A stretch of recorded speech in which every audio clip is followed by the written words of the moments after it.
What would you do if the person who could dismantle your entire world was sitting right in front of you, shivering in the cold, and you were the only one who showed them a shred of kindness? No one in the bustling kitchen dared to approach him. The servants moved like ghosts, their heads bowed low to avoid the sharp gaze of the overseers stationed near the pantry door. The air in the room was thick with the scent of damp wool and burning pine, a sensory reminder of the harsh reality outside the manor gates. Somewhere beyond the shuttered windows, the storm continued its relentless assault on the world, indifferent to the small, fragile lives huddled within these stone walls. It was a scene of quiet misery, where warmth was a commodity reserved only for those with the right name, the right bloodline, the right seat at the right table. But then, a movement broke the tension. A figure detached herself from the shadows near the pantry, her apron stained with the honest labor of the day, flour dusted along one hip, a faint smear of ash across her wrist, where she had tended the fire only moments before. She didn't look at the other servants or heed their fearful warnings, murmured just loud enough to reach her ears. She simply moved toward the freezing man, her steps silent against the worn floorboards, each footfall a quiet act of defiance against everything this house had trained her to fear. But before I tell you what happened next, if you aren't following the channel yet, do it now. Here, we tell stories that stay with us. Now, let's go back to the beginning of everything. The storm outside had become a beast, rattling the heavy oak shutters as if trying to force its way into the house. Every crack of thunder seemed to vibrate through the foundations, shaking the very bones of those trapped within the manor walls. Rain lashed against the high windows of the east wing in sheets so thick that the world beyond had disappeared entirely, leaving only the manor itself, an island of cold stone in an ocean of black water. It was a night for survival, not for charity. Yet the woman paused, her hand hovering over a ladle of hot broth, steam curling upward like a question she had not yet dared to answer. She knew the rules of this house better than anyone. Kindness to the uninvited was a swift path to the streets, and the streets, in a storm like this, were a swift path to something far worse. The chill that permeated the kitchen felt deeper than the weather. It was a coldness of spirit, cultivated over years by a man who mistook cruelty for order and fear for respect. She looked at the man by the fire, shivering uncontrollably, his broad shoulders curled inward against the cold, and made a choice that would ripple through the silence of the night in ways she could not yet imagine. With a steady hand, she filled a heavy ceramic bowl, the steam rising in delicate, fragrant swirls that contrasted sharply with the bitter air pressing in from every crack in the mortar. She didn't ask for permission. She simply walked toward the stranger, her presence an island of defiance in a sea of fearful submission. The room held its breath. The only sound the steady drip of water from the man's sodden boots pooling on the stone floor, and the low crackle of a fire that seemed, for a moment, to burn a little brighter for having someone brave enough to sit beside it. Lysandra had not always been defined by the grime of the scullery or the biting cold of the kitchen floor.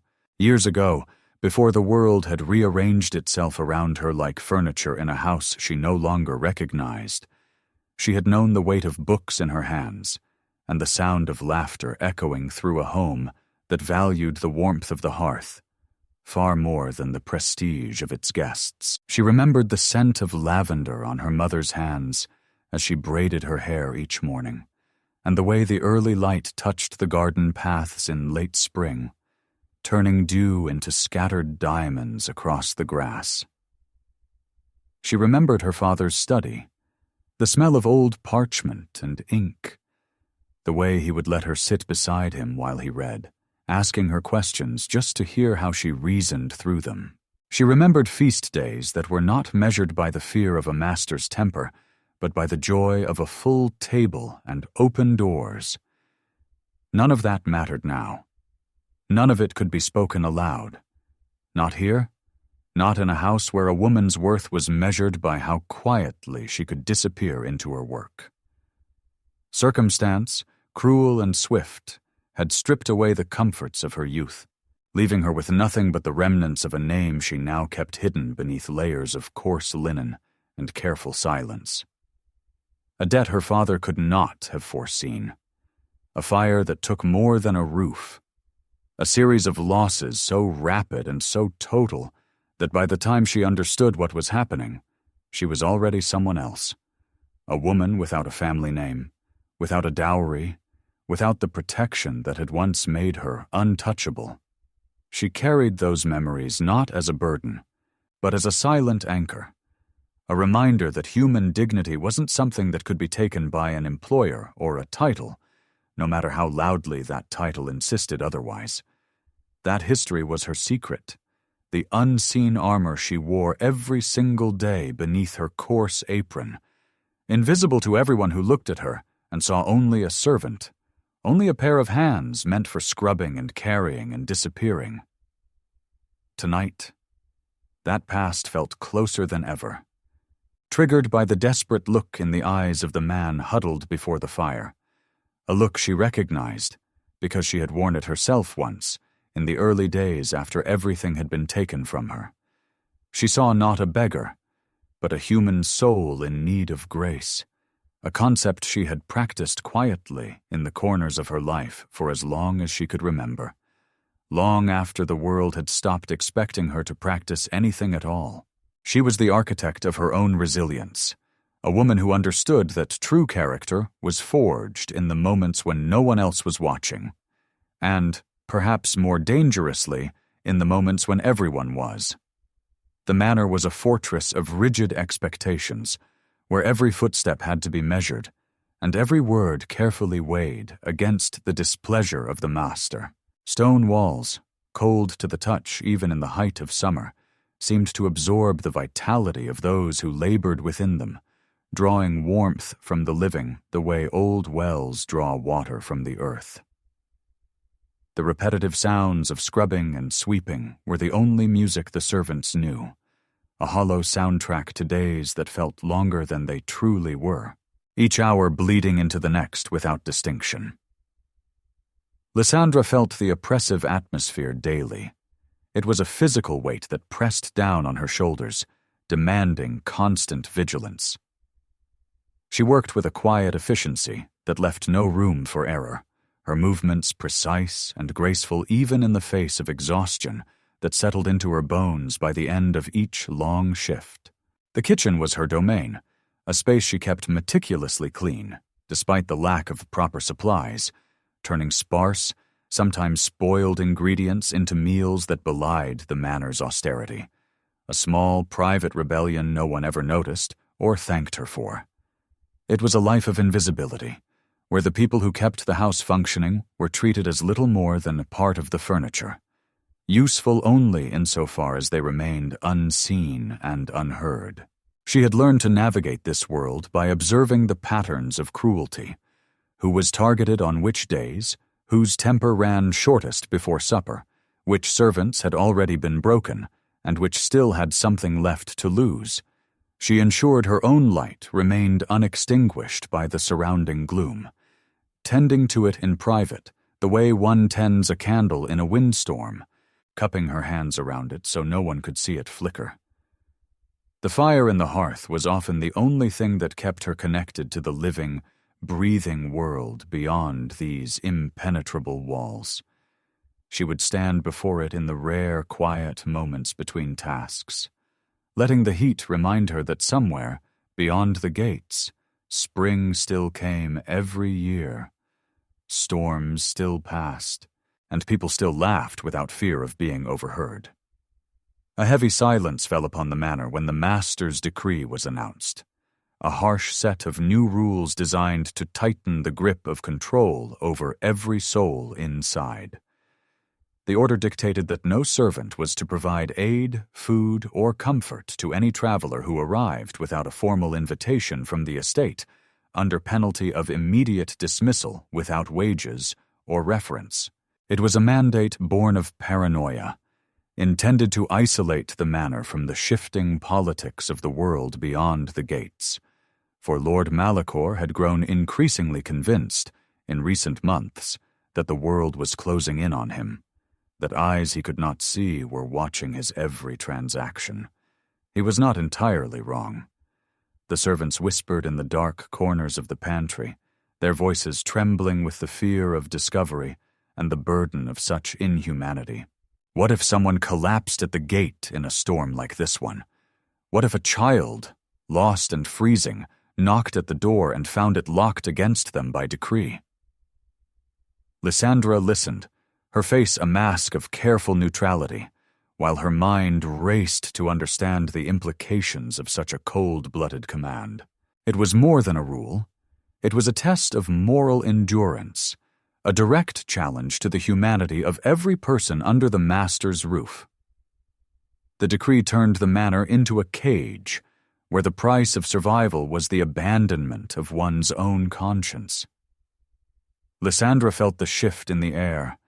The manor had become a place where the cruelty of the master now dictated the very heartbeat of the staff, synchronizing their fear into a single, silent rhythm. She knew that she would have to navigate this dangerous new reality with all the caution and internal strength she possessed, though she could not have known, not yet, how soon that strength would be tested. What happened that night will change everything you thought you knew about this story. And I will tell you that still in this video. The heavy iron gates groaned in protest as they swung open, admitting a traveler whose presence seemed to command the very air around him. General Kaelen entered with a deliberate stride, his eyes scanning the manor's architecture with the precision of a man used to assessing vulnerabilities. The height of the outer wall, the placement of the guard towers, the number of lit windows against the number of servants such a house would require. He wore a long, dark coat that shielded him from the storm, its hem heavy with rainwater, his features obscured by the deep shadows of his hood. The servants retreated, sensing the weight of an authority that defied their master's petty household rules. Even the air seemed to grow still in his wake, the atmosphere thick with the smell of rain, ozone, and a metallic sharpness that hinted at years of military service, the particular scent of a man who had spent more nights in the field than in any bed. He was an imposing figure, a man whose reputation preceded him, though few in this isolated manor knew exactly which rumors were true and which had grown taller in the telling. Lord Malakor emerged to greet him, his smile strained, his hands unconsciously twitching at his sides in a way that betrayed nerves no amount of practiced charm could fully conceal. "General Kaelen," he said, his voice pitched a half-octave too high. "What an unexpected honor. Had I known you were traveling through the region, I would have prepared a welcome befitting your rank." The general said little in return. His voice, when it came, a low, steady rumble that commanded respect even in the face of the Lord's performative arrogance. "The storm left me little choice of destination," he said simply, and something in the flatness of his tone made Lord Malakor's smile falter just slightly before he caught himself and rebuilt it. Lysandra observed from the shadows of the kitchen door, sensing that the fragile balance of the manor had been irrevocably tipped by this one arrival. She did not know his name yet. She did not know his purpose. She only knew, with the instinct honed by years of reading rooms for danger, that nothing in this house would be the same by morning. As the general moved deeper into the manor, his steps slowed, his shoulders dropping with the fatigue of a long, arduous journey that had clearly tested even his considerable endurance. He approached the hearth, the only source of genuine heat in the cavernous, drafty hall, but stopped short of the bench, perhaps sensing the hostile atmosphere that Lord Malakor had carefully cultivated throughout the house, an atmosphere where even warmth felt like it required permission. Lysandra acted without a moment's hesitation, crossing the threshold of her forbidden domain, the decree ringing in her ears even as her feet carried her forward regardless. "Please," she said, gesturing towards the bench, her voice soft but steady. "Sit. You've traveled far, and the fire is warmer here than anywhere else in this house." It was a simple, generous gesture, yet in that moment it felt like an act of rebellion that shook the very foundations of the manor's hierarchy. The general looked at her, his eyes piercing and intensely intelligent, clearly surprised by such unexpected compassion in a house known, even in whispered rumor, even among strangers who had never set foot inside it, for its coldness. "You risk much, offering a stranger your master's fire," he said quietly, testing her. "The fire isn't his," Lysandra replied, before she could stop herself. "It only warms what he allows it to. I don't see why that should include cruelty." Something flickered behind the general's eyes. Not quite a smile, but the shadow of one, filed away for later consideration. He sat down, the warmth of the fire beginning to thaw his chilled limbs, while the servants watched in stunned, terrified silence, certain they were witnessing the opening act of Lysandra's dismissal. Lysandra turned away, returning to her work, unaware that her small act of kindness had just become the focal point of the general's quiet, careful observation. The room remained cold, but the connection forged by the fire offered a flicker of hope that no decree could fully extinguish. General Kaelen sat in silence, the crackling of the logs the only sound filling the sudden void between him and the rest of the room. He watched the flames, his expression unreadable, though his posture began to relax as the heat penetrated his soaked clothing, easing the tension that had settled into his shoulders somewhere on the long road here. It was clear he was not a man who expected such simple, human gestures. And for a brief moment, the armor he wore, both literal and metaphorical, seemed to slip, revealing something more tired, more human, beneath the rank and the reputation. The servants nearby whispered among themselves, fearful that the general might interpret the woman's kindness as an act of insolence toward their master, and that his displeasure might fall on all of them equally. They were accustomed to a world where every action had a calculated outcome, where kindness was a currency too dangerous to spend without knowing the exchange rate. They could not fathom why anyone would risk their position for a mere stranger. The general, however, remained still, his focus locked on the subtle, rhythmic movements of the kitchen staff as they worked, the way they flinched at loud sounds, the way their eyes tracked the door whenever it opened, the way even the youngest of them had already learned to make themselves small. He seemed to be studying the atmosphere, his gaze sweeping over the shadows and the strained expressions of those around him. There was a profound weight in his silence, a calculated assessment that suggested he was gathering far more information than his host could ever suspect. The air felt charged with a quiet intensity, an anticipation of what might happen when he finally chose to break his stillness. As Lysandra passed by, the general's eyes followed her, not with the predatory arrogance of the manor's master, but with a discerning sharpness that felt almost unnerving. He looked past the stained apron and the weary slouch that she intentionally maintained, seeing the poise of a woman who had once navigated a very different world. The particular way she held her spine, the precision of her diction when she had spoken to him, the calluses on her hands that did not quite match the grace with which she moved. It was as if he were reading the history etched into her very movements, a silent testimony to a resilience that had been honed through hardship rather than born into it. Lysandra felt the intensity of his focus, but kept her own gaze fixed on her task, her face an unmoving mask of deference. She was well versed in the art of being seen without truly revealing herself, a necessary skill for survival in a house where secrets were the only currency that never lost its value. The general's interest was a dangerous variable, one that threatened the fragile anonymity she had worked so hard to cultivate over the years. For a man who noticed too much might ask questions she could not afford to answer. He shifted slightly, the leather of his gear creaking softly, a sound that seemed far too loud in the tense, hushed kitchen. There was a mutual understanding forming in the quiet, an unspoken acknowledgement between two people who recognized the weight of hidden identities. She knew then that he was not just any traveler, and he knew that she was far more than the simple servant she appeared to be. Neither said so aloud. Neither needed to. Lord Malakor strode into the kitchen, his presence like a sudden drop in temperature. His face twisted into a mask of contrived authority. He wore the way other men wore coats, a garment he could put on and take off as it suited him.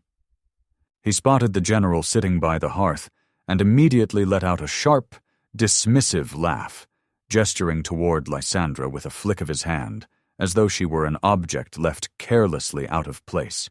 "Forgive the disorder, General," he said. "I keep meaning to replace this one. Slow, clumsy, and entirely too familiar with guests she has no business speaking to."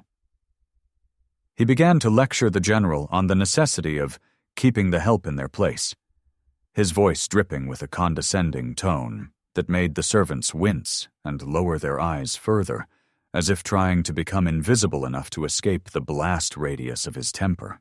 He spoke of Lysandra as if she were a piece of damaged property, criticizing her work with a cruelty that was designed to diminish her in front of the esteemed guest. The burnt corner of a loaf from 3 days prior, a stain on a tablecloth that had never fully come out, the general insolence of a woman who dared to look him in the eye when spoken to. The words were calculated to humiliate, designed to demonstrate his total control over every soul in his manor. A performance meant less for Lysandra than for the general himself, a demonstration of power dressed up as household management. Lysandra stood perfectly still, her hands clasped tightly behind her back, her breathing steady as she absorbed the verbal blows without flinching, drawing on a well of composure built through years of exactly this kind of storm. The general watched the display with a narrowing of his eyes, his mouth set in a grim, straight line.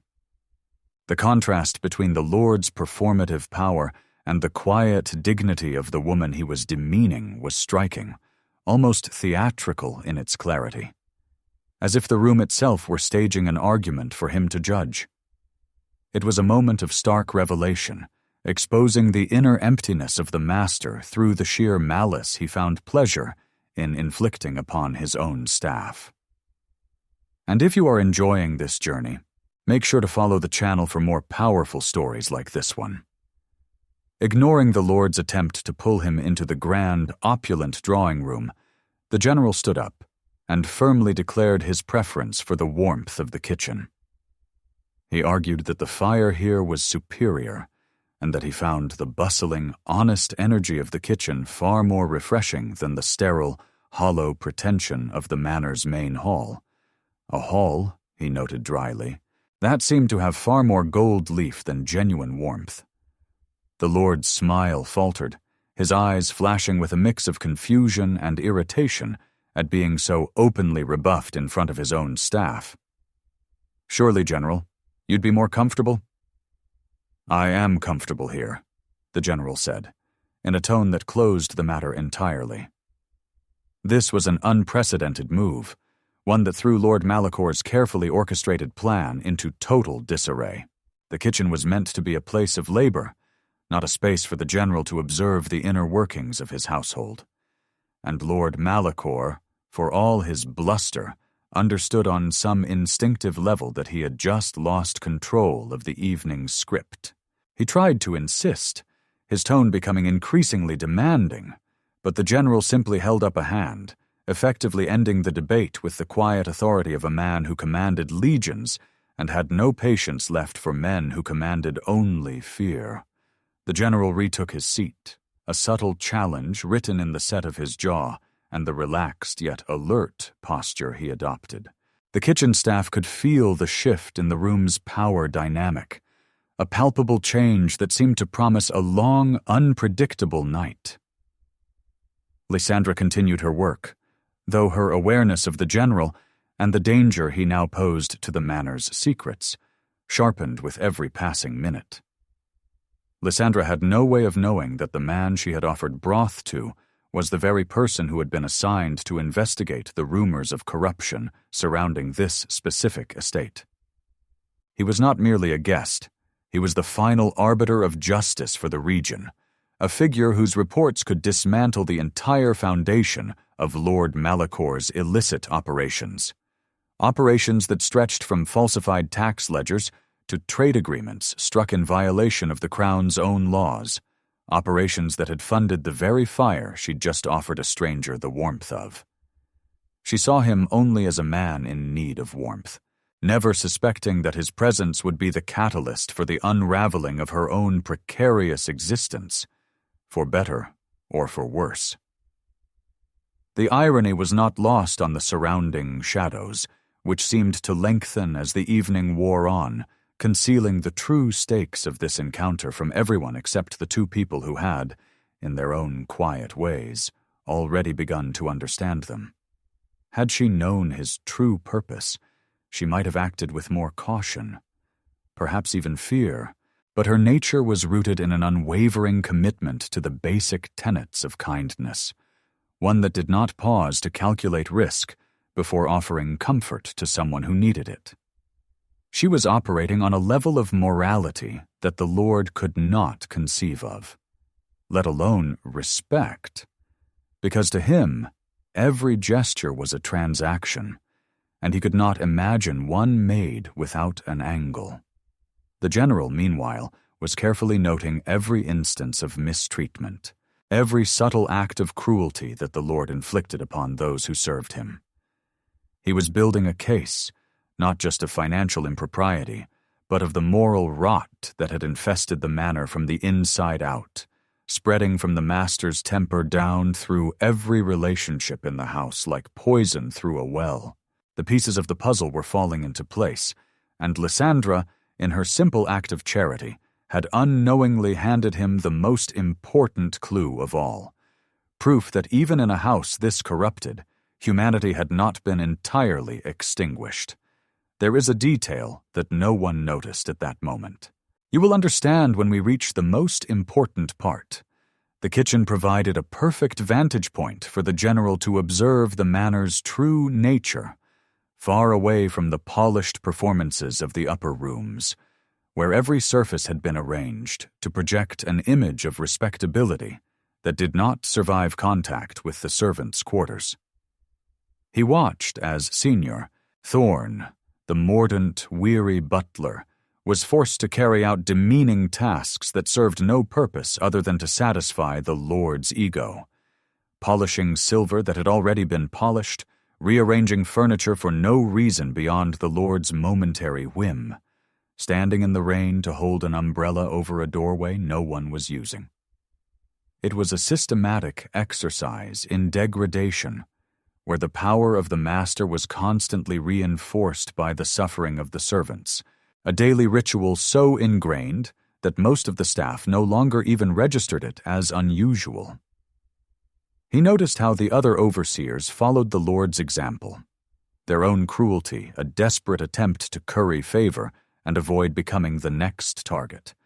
For in a house like this, cruelty flowed downhill, and everyone above the very bottom found someone beneath them to pass it along to. The air in the kitchen was filled with the sounds of this invisible struggle, the stifled sighs, the nervous glances, the frantic energy of people walking on eggshells that had long since become their natural gait. The general's eyes never strayed, his mind absorbing the cold, systemic mechanics of the Lord's reign of terror, cataloging each small cruelty the way a physician catalogs symptoms, building toward a diagnosis he already suspected but needed to confirm beyond doubt. There was a profound, chilling beauty to how he analyzed the situation. A stark contrast to the chaotic emotional toll it took on those trapped within it. He saw the manor not as a house, but as a microcosm of the very corruption he had been sent to eradicate. Every look, every tone, and every command was logged, the gears of the Lord's cruelty now grinding against the weight of an impending, inevitable judgment that the man himself could not yet see approaching. As the night progressed, a minor crisis erupted in the kitchen. A heavy iron pot, filled with the evening's broth, began to slip from a shelf that had been overloaded for weeks because the Lord refused to authorize repairs to the kitchen's aging fixtures. It was a moment of pure, unadulterated danger, one that threatened to spill boiling liquid across the floor and injure anyone in its path, including a young kitchen boy who had frozen in place, too startled to move. Lysandra, without hesitation, dove forward, her body acting as a shield to catch the vessel and prevent the disaster, sustaining a painful burn along her forearm in the process. The pain was immediate and sharp, but she did not cry out. Some instinct older than the pain itself told her that any sound of weakness here would only invite further cruelty. Lord Malakor, who had been watching from the doorway, did not rush to help. Instead, he sneered, criticizing her for her clumsiness and threatening to deduct the cost of the spilled soup from her already meager wages, as though the broth still simmering safely in the pot had somehow already been lost. "Careless girl," he snapped. "Do you know what good iron costs? I ought to take it from your pay for the next month." He did not see the sacrifice. He saw only an opportunity to exert his power once again, a reflex so automatic it seemed to require no thought at all. The general, however, had watched the entire scene, his expression hardening as he witnessed the Lord's complete lack of empathy toward a woman who had, moments before, prevented a genuine tragedy in his own kitchen. He stood up, his movement swift and deliberate, and walked over to where Lysandra was quietly tending to her burn with a strip of cloth torn from her apron. For the first time, he spoke to her directly, his voice a low, resonant baritone that cut through the Lord's insults like a blade. "Let me see that," he said, and though it was not a request in tone, it carried none of the Lord's cruelty, only concern, plain and unadorned. It was a moment of profound validation, a testament to the character that the Lord had failed to see, and a sign that fate had finally prepared the proof required to demand accountability. And if you want to be the first to know how this story ends, subscribe to the channel and join our community. Lord Malakor puffed out his chest, his face flushing with the irritation of being ignored, as the general turned his full attention to the injured cook. He began to rant, his voice rising in volume as he attempted to reassert his dominance over the room. "General, really, this is unnecessary. She's a servant, not a guest of honor. I don't know what customs you keep in your household, but here we don't coddle the help." He mocked the general's interest in servant affairs, unaware that his own condescension was painting a portrait of his true, petty character for the one man who held his fate in his hands. The room grew heavy with the Lord's insults, each word a desperate attempt to prove he was the absolute master of this domain.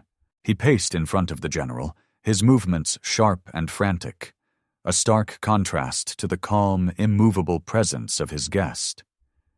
It was a display of vanity so profound that it left the servants looking at the floor, their hearts sinking as they realized their master was digging a hole from which he would never emerge. Even Senior, Thorne, who had served this house for over 2 decades and had long since stopped expecting decency from its master, found himself watching with something like held breath, the sense that the ground beneath all of them was beginning, finally, to shift. The general remained silent, his gaze fixed on the Lord with a terrifying, analytical detachment. He allowed the man to speak, to expose his own greed and lack of compassion, collecting evidence with every syllable of the Lord's arrogance. The air felt charged with the impending weight of truth, as the antagonist continued to weave the web of his own downfall, oblivious to the fact that his audience was not impressed, but disgusted. Despite the Lord's vitriol, Lysandra continued to tend to her burn with a quiet, methodical focus, wrapping the cloth with steady hands despite the sting. She didn't seek pity, nor did she acknowledge the insults, her movements remaining steady and deliberate despite the pain radiating up her arm. This calm, which existed entirely independent of the Lord's volatile temperament, seemed to frustrate him even further, as he found he could not provoke a reaction that would give him the satisfaction of seeing her break. The general noticed this, his eyes softening as he recognized the immense strength required to remain whole in the face of such relentless, calculated cruelty. He saw her dignity as a shield, a force field that repelled the Lord's negativity and left him flailing in his own bitterness, swinging at something that simply refused to be struck. It was a powerful lesson in character, one that the general respected far more than any display of wealth or hollow status, the kind of respect that could not be bought, commanded, or inherited. Other servants, emboldened by Lysandra's resilience, began to move with a renewed sense of purpose, their fear slowly giving way to a quiet, collective resolve. A young maid near the pantry lifted her chin, just slightly. A stable boy who had been hovering nervously by the door straightened his shoulders. The kitchen was beginning to feel less like a dungeon and more like a space where human spirit could actually exist. The atmosphere was shifting. The cold walls no longer seemed as oppressive, all because one woman chose to hold on to her humanity when it was clearly the most difficult choice to make. The answer to this question is closer than it seems. Continue watching. With the Lord distracted by his own self-importance, the general began to move through the kitchen, his observant nature allowing him to spot the small, systemic details of the house's corruption. He saw the uneven quality of the supplies. Good cuts of meat reserved for the master's table, spoiled scraps left for the staff. He noted the patched clothing of the staff. Mended so many times the original fabric was barely visible beneath the stitching, and the way the pantry doors were locked with heavy, intimidating chains, as though the servants who prepared the Lord's meals could not be trusted with the ingredients themselves. Everything about the space spoke to a calculated effort to withhold the basic needs of life, a hallmark of an estate built on exploitation rather than stewardship. He whispered a few words to Senior Thorne, the butler, his questions precise and designed to reveal the cracks in the Lord's facade. How long had wages gone unpaid? How often had complaints to the regional magistrate simply vanished? Who exactly benefited from the shipments that left the estate under cover of darkness twice a month? The butler, feeling the weight of years of silent observation finally lifting, began to answer with a truthfulness he had never dared to voice before. His voice barely above a whisper, but steady, as though he had been rehearsing these words in his mind for years, without ever expecting the chance to say them. Each detail the general uncovered was a brick removed from the Lord's wall of influence, slowly exposing the rot that had been festering in the manor for years. The general's mind worked with the sharpness of a strategist, connecting the small, daily abuses to the larger, illicit business operations he had been sent to uncover. He was no longer just an investigator. He was an architect of the Lord's coming justice, his presence here serving as the final, necessary piece of the puzzle. The manor was a house of cards, and he had found the exact point where a single nudge would bring the entire structure crashing down. Lord Malakor, noticing the interaction between the general and the staff, lashed out with a renewed, irrational fury. He stormed toward Lysandra, his finger pointed accusingly, and threatened her with immediate dismissal, claiming she was corrupting his guests with her incompetence. "You've overstepped for the last time," he snarled. "Pack your things tonight. I want you gone before sunrise, and don't think I'll be writing you a reference." The atmosphere turned brittle, a sudden, sharp coldness enveloping the room as the servants held their breath, waiting to see if he would cross the final line into something worse than words. Lysandra did not back down. Her chin lifted just a fraction, her eyes steady as she faced the Lord directly for the first time that night. Not out of recklessness, but because some quiet, unshakable part of her had already decided that whatever happened next, she would not meet it with her head bowed. "I offered a cold man warmth," she said, her voice even. "If that is a crime in this house, then perhaps it is the house that is wrong, my lord, not me." Her refusal to be intimidated by his threats seemed to push him to the edge of an explosive, public display of rage. The air tasted of ozone and impending conflict, a sensory warning that the balance of power was shifting from the master's threats to the cook's quiet, iron-willed defiance. The general stepped forward, positioning himself physically between the Lord and Lysandra, his posture projecting an authority that Lord Malakor could not hope to challenge. It was a silent move, but one that resonated with the force of a thunderclap. "She will not be dismissed tonight," he said, "or any night, for the crime of kindness." The Lord paused, his face turning a mottled red, his own cowardice finally clashing with the undeniable reality that he had just challenged a man far more powerful than he could ever be. Senior, Thorne, the butler, saw this clash as the final act of a play that had dragged on for far too long. He looked at the other servants, their expressions a mix of terror and hope, and recognized that the time for silence had come to an end.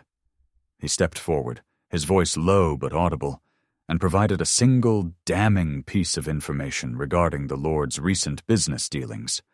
A shipment 3 weeks prior, logged under a false name, bound for a port that appeared nowhere in the estate's official ledgers. It was a small, quiet act of betrayal, but it shattered the illusion of the Lord's absolute control over his household. The servants began to voice their own complaints, a trickle of complaints that rapidly swelled into a river of shared grievances: unpaid wages, confiscated letters from family, punishments handed out for infractions that existed only in the Lord's imagination. The Lord's power, once a monolithic force, was dissolving in real time, the weight of years of accumulated injustice finally becoming too heavy for him to ignore. The general listened intently, his expression impassive as he allowed the truth to unfold at its own pace, without interruption, without leading questions. He understood better than most that testimony given freely carried a weight that testimony extracted under pressure never could. He was looking at the faces of people who had been silenced for years, now finding the courage to reclaim their own reality. The kitchen was no longer a place of fear, but a stage for the reclamation of truth. The patience of those who had observed everything finally giving way to the necessity of change. The general produced a folded document from his coat, the official seal of the central government visible as he unfolded it with slow, calculated deliberation, letting the weight of the moment settle over the room before he spoke a single word. The room went deathly silent. The very air seemed to hold its breath as the gravity of his true identity began to permeate the consciousness of everyone present. "I have not introduced myself properly," he said, his voice carrying to every corner of the kitchen. "I am General Kaelen, yes, but I come here tonight in a different capacity. I am the chief inspector appointed by the Crown to audit this estate, its finances, and the conduct of its master, following complaints lodged by 3 separate parties over the past year." He was not merely a military commander. He was the man sent specifically to remove those who had abused their positions of trust, and the document in his hands was not a formality. It was a verdict already half-written, waiting only for the final confirmation this night had provided in abundance. Lord Malakor's face went pale. The bravado he had displayed just moments ago replaced by a sudden, hollow realization of his own ruin. The document contained not just accusations, but proof, financial records, testimonies, and evidence of the illegal activities he had thought were perfectly concealed behind false names and falsified ledgers. It was the ultimate, unexpected revelation, a blow that left the Lord reeling in the face of his own inevitable consequences. Lysandra watched the scene unfold, her hands still trembling slightly from the burn, but her heart feeling suddenly light for the first time in years. The truth had arrived, not as a storm of violence, but as a calm, undeniable force that demanded resolution. The manor, and everything Lord Malakor had built, was standing on the precipice of total, irreversible collapse. Lord Malakor tried to stammer a defense, his voice cracking as he looked for a sympathetic ear, only to find the faces of his own staff reflecting back his years of indifference and cruelty. This is absurd. I have done nothing that every landholder in this region hasn't. Then every landholder in this region will answer for it in turn, the general said quietly. Tonight, it is your turn. The performative mask he had worn for so long was now visibly fraying, his desperate attempts to regain control appearing as pathetic and hollow as the life he had led. Every servant, every overseer, and even the general stood in total, crushing silence as the Lord finally realized he was truly and utterly alone. The physical space of the kitchen seemed to shrink around him, the walls moving closer as he realized that the power he had cherished was a mirage, a story he had told so often he had come to believe it himself. He looked at Lysandra, attempting one final, pathetic glare, only to find her expression entirely devoid of fear. She was looking at him not with hate, but with a clarity that showed she saw him exactly for what he was, a small, frightened man who had been playing at being a monster and had finally run out of stage. The general stepped forward, his hand resting on the hilt of his ceremonial sword. Not in a threat, but as a sign of the office, he held. He signaled for the guards who had been waiting outside to enter, their heavy boots echoing against the stone floor as they moved to carry out the necessary legal actions. The final, suffocating layer of the Lord's charade had been stripped away, leaving nothing but the raw, unadorned truth of his failure. Everything we built until now is leading to this moment. You won't believe what happens next. Lord Malakor looked around the kitchen, his eyes darting from the stern guards to the faces of the staff he had mistreated for so long. The panic in his expression was palpable, a desperate, animal-like fear that he was losing everything he had constructed on a foundation of deceit. His hands, usually so steady when holding a glass of wine or issuing a cruel order, were now shaking violently as he realized there was no escape from the reality that was closing in. The overseers who had once clung to his every word now began to retreat, distancing themselves from the man who had been their sole source of authority, each one suddenly very concerned with proving they had merely been following orders. The castle of lies was crumbling, and in the silence of the kitchen, they were all busy calculating how to save themselves from the impending wreckage. It was a frantic, ungraceful scramble, a sharp contrast to the cold, calculated control the Lord had wielded just moments prior. Lord Malakor tried to shout, to command his staff to stop the guards, but his voice was a mere rasp, swallowed by the oppressive weight of the truth. He was trapped in the center of his own design, a prisoner not of the guards, but of the very system of cruelty he had spent years perfecting. The air in the kitchen was stale, thick with the scent of his failure and the cold realization that he had nobody left to turn to. Not the overseers who had scattered, not the guests who had never truly respected him, not even the walls of the manor itself, which had never been more than stone indifferent to who commanded them, Lysandra stood by the hearth, her posture calm and composed, as the power dynamic in the room underwent a complete, irreversible shift. The general motioned for her to approach, acknowledging her role in the evening's events with a respectful nod that left no doubt about who held the moral authority in the room. Decree or no decree, title or no title. For the first time in years, the hierarchy of the manor had been turned on its head, and the woman who had been treated as invisible was now the focal point of everyone's attention. Lord Malakor, still standing in the center of the kitchen, looked like a ghost of the man who had walked in minutes earlier. He was now the one being looked down upon, his status erased by the simple, undeniable evidence of his own actions. The servants began to organize themselves, turning to Lysandra and Senior. Thorn for guidance, instinctively recognizing that they were the ones who possessed the true integrity required to manage the transition that was now, inevitably, upon them. The general remained near the door, his presence a silent support as the staff began to assert their own voice for the first time in longer than most of them could remember.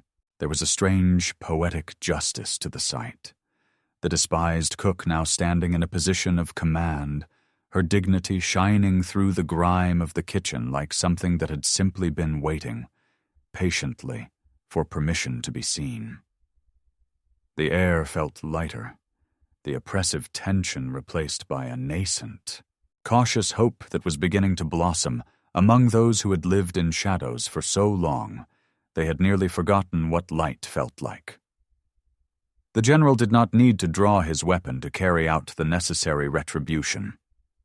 He began to read from the documents, each word a sharp, clean cut that dismantled the Lord's reputation and confirmed the extent of his crimes.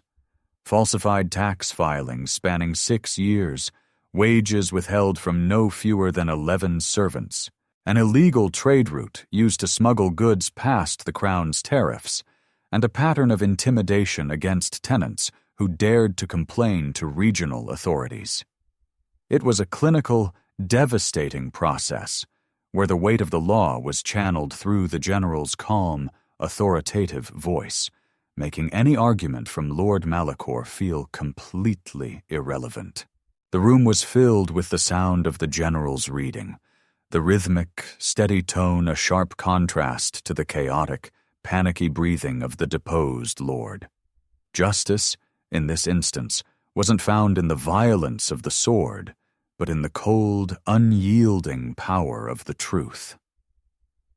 Each fact was a hammer blow, driving home the reality of the Lord's actions and ensuring that there could be no appeal or escape from the consequences.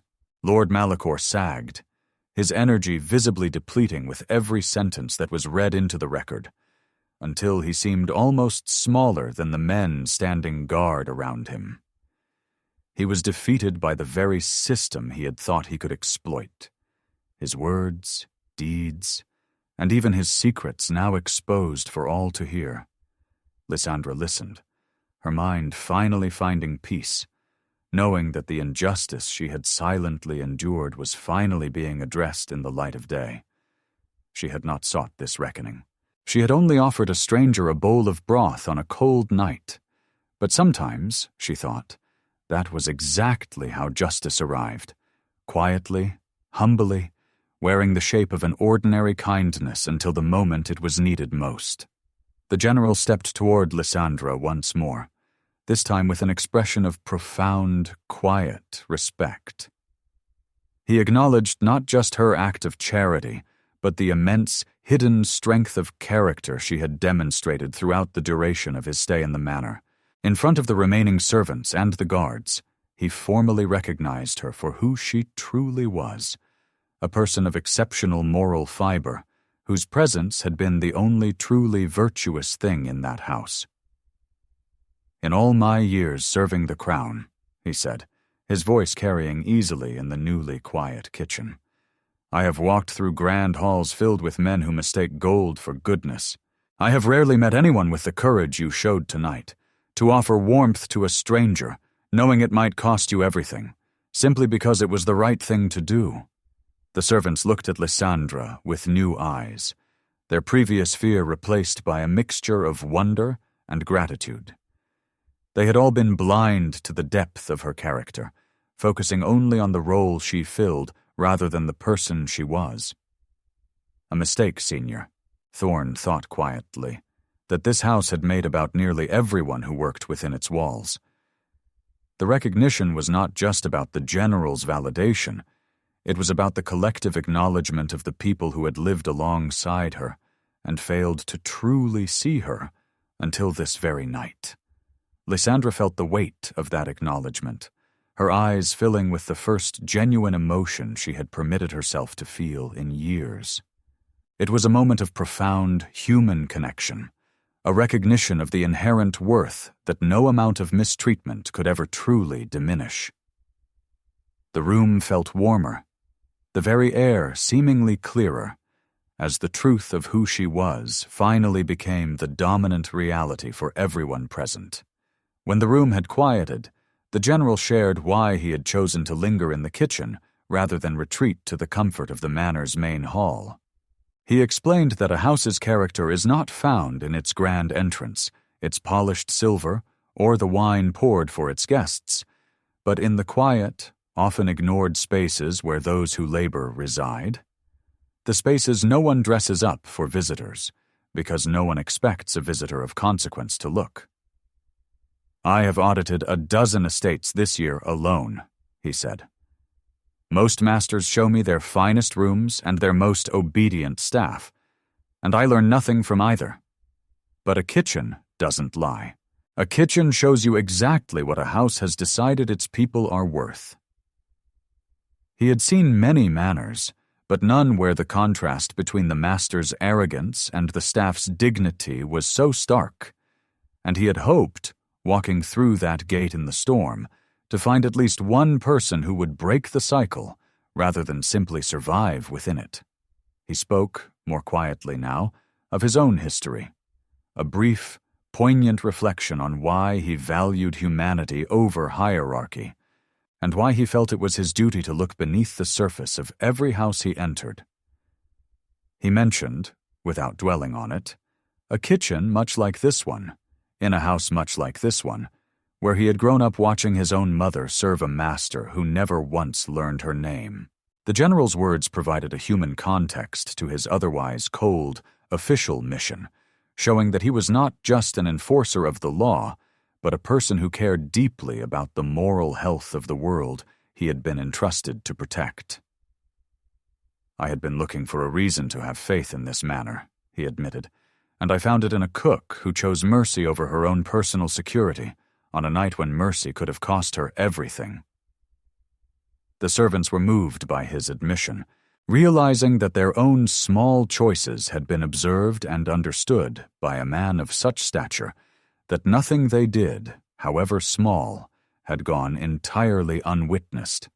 Lysandra felt the resonance of his words deep in her heart, a confirmation that her small daily acts of virtue had not gone unnoticed by the universe, even on the nights when it had felt like they went unnoticed by everyone. The kitchen was filled with a sense of connection, a shared understanding that had been born from a night of uncertainty and, ultimately, profound truth. Lord Malakor was escorted out of the manor by the guards, his departure as quiet and unremarkable as his reign had been boisterous and cruel. There were no dramatic protests left in him, no final threats.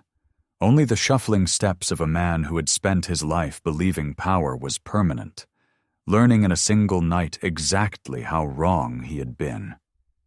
His punishment was proportional, the loss of his estate, the stripping of his title, and the beginning of a life where he would be accountable for his own actions in a way he had never once had to consider before.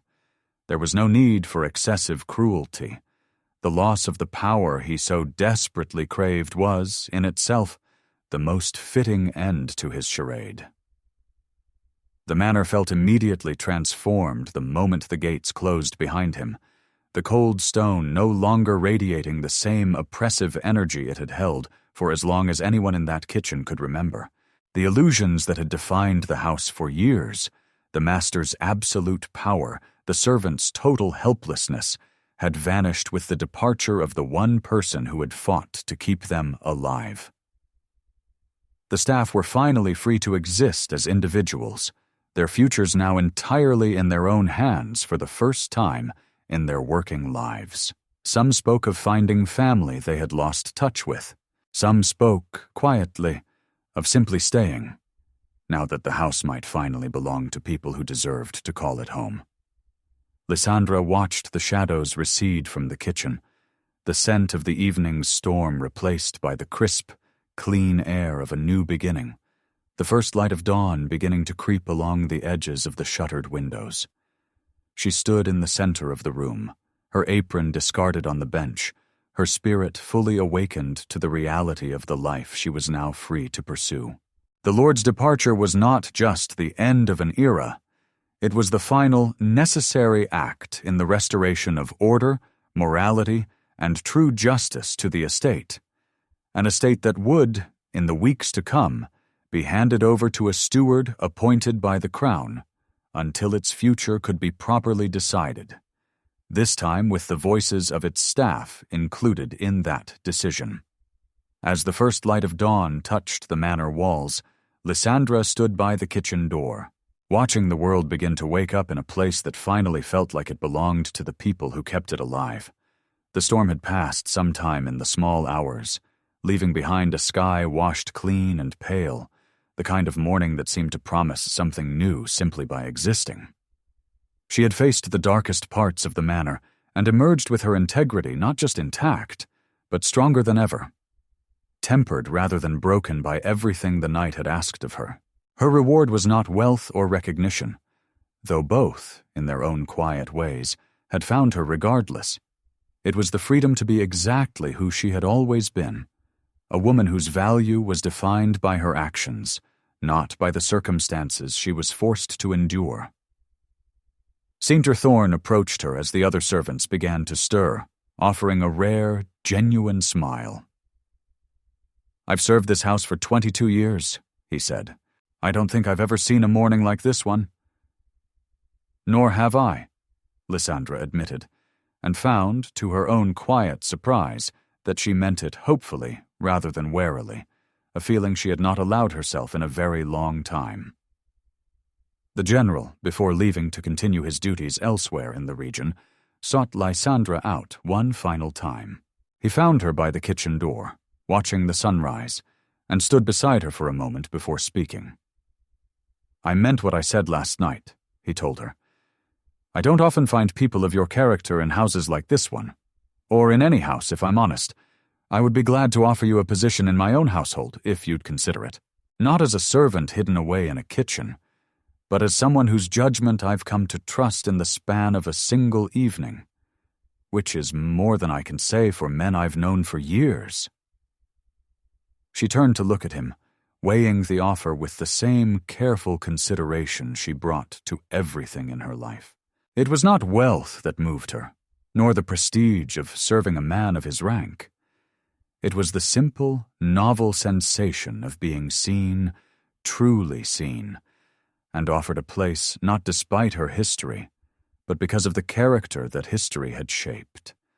She accepted, knowing that this was not just a job, but a continuation of the path she had always walked, one that had led her, through loss and hardship and years of quiet endurance, to exactly this threshold. The story of the manor would be remembered not for the cruelty of its former master, but for the quiet, unyielding grace of the woman who had never allowed her own essence to be extinguished, even in the coldest, darkest corners of a house that had tried, in every way it knew how, to make her disappear. In the months that followed, the estate was restored under new stewardship, its record set right, its debts to the crown and to its own people finally settled. Sornyawe. Thorne stayed on to help manage the transition, training a new generation of staff who would never know the particular fear that had once defined every hour of work within those walls.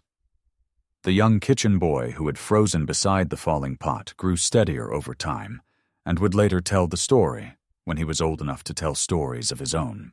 Of the night the cook caught the pot, and the general caught the truth.